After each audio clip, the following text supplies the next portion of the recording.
Wait, you seriously just said I was finishing my homework and then told me it was done? Yeah, what's wrong with that? Mike, if it's finished, you can't say you were finishing it. That sentence is lying to me. Okay, fair. That's exactly the problem most people don't even know they have. I've been saying that wrong for years, by the way. Years. Welcome back to English Couch. I'm Mike. I'm Sarah, and today we are fixing one of the most common mistakes I see, and honestly used to make myself, in English. Past simple versus past continuous. Or, as I used to call it, the two past things that feel the same but are not. And here's the wild part. Both I watched TV and I was watching TV can be technically correct, but they mean different things. And if you mix them up, your stories sound off, like something's missing. By the end of this episode, you're going to know exactly which one to use, when, and why, without thinking about it. That's the goal. Let's get into it.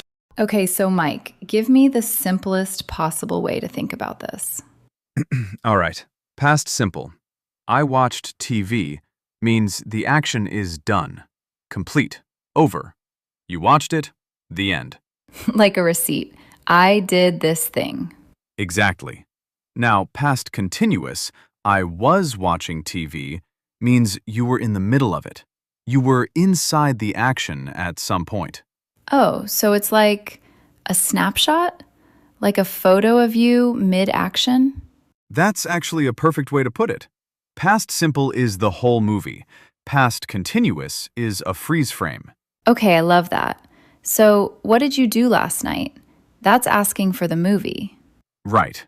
I watched Netflix. I made dinner. I went to bed. All done. Finished actions. But if someone asks, what were you doing at 9 p.m.? That's the freeze frame question. Yes, and the answer is, I was watching Netflix. You were in the middle of it at that exact moment. The movie was still playing. That's literally it. Why did no one explain it like this before? Okay, so here's the thing. Once you understand the freeze frame idea, the next part clicks really fast. Because the most common way we use past continuous in real conversation is with interruptions.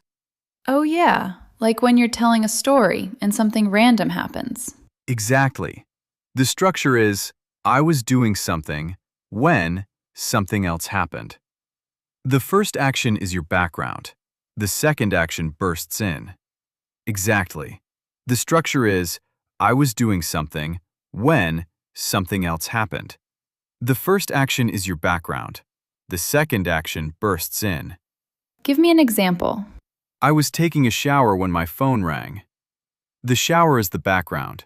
The ringing phone is the interruption. Okay, so was taking, past continuous, is the ongoing thing. Rang, past simple, is the sudden thing. Nailed it. Try one.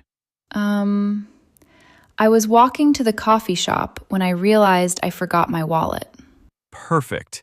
Was walking, background. Realized, the gut punch moment. You feel how those two work together? That hits different when you hear it in a real situation. I think I've been saying, I walked to the shop when I realized. No, was. And it just sounds flat. Right. Without was walking, the listener doesn't feel the movement. They don't see you mid-stride. The story loses texture. Texture. Okay, I like that word for this. Past continuous adds texture to your stories. You know what's funny? I actually figured out the texture thing because someone commented on one of our videos and pointed out why my English sounded off when I was telling a story.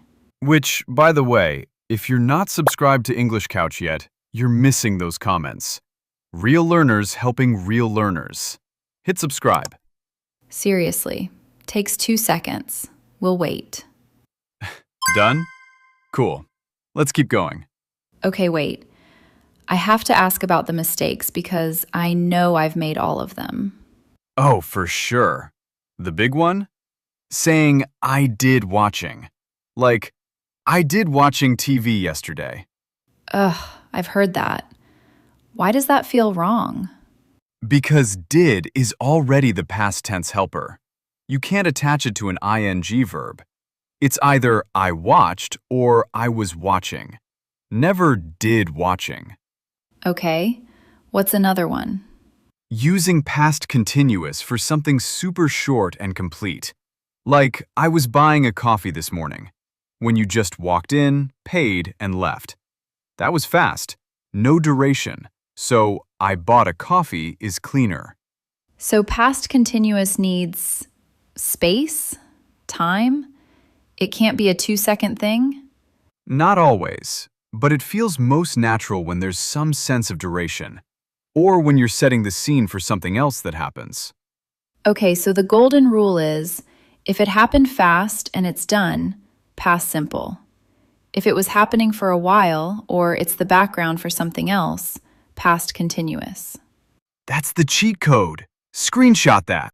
Okay, let's put it into a real story so it actually sticks. All right. Real story. Yesterday evening, I was cooking pasta, which, by the way, was going great, when my cat jumped on the counter and knocked the sauce straight off the stove. No way. I was cleaning the floor when I slipped and almost fell. Then I stood up, made a sandwich instead, and went to bed defeated. Okay, let's break that down. Was cooking, background, ongoing. Jumped and knocked, sudden interruption, past simple.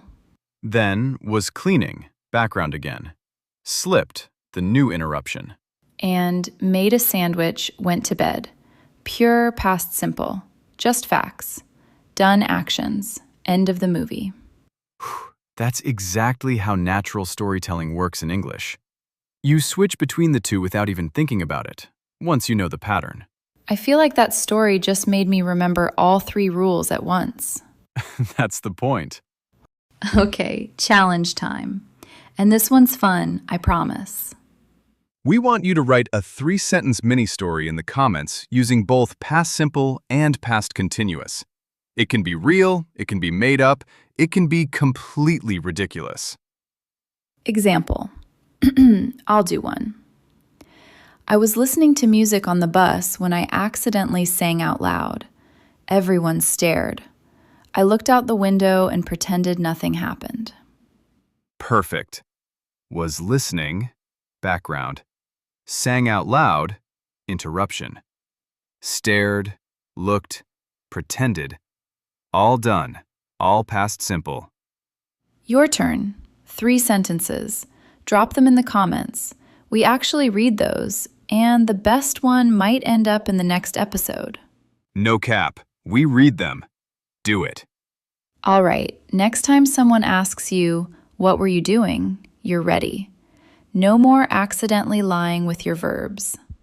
And no more, I did watching TV. Please, for the love of grammar. If this episode helped you, share it with one person learning English. Genuinely, that's how we grow, and that's how more people find us. We'll see you in the next one. Same couch, different lesson. And for the record, I was walking to get coffee when I came up with the freeze frame idea. So you're welcome, Mike. Take the credit. You earned it.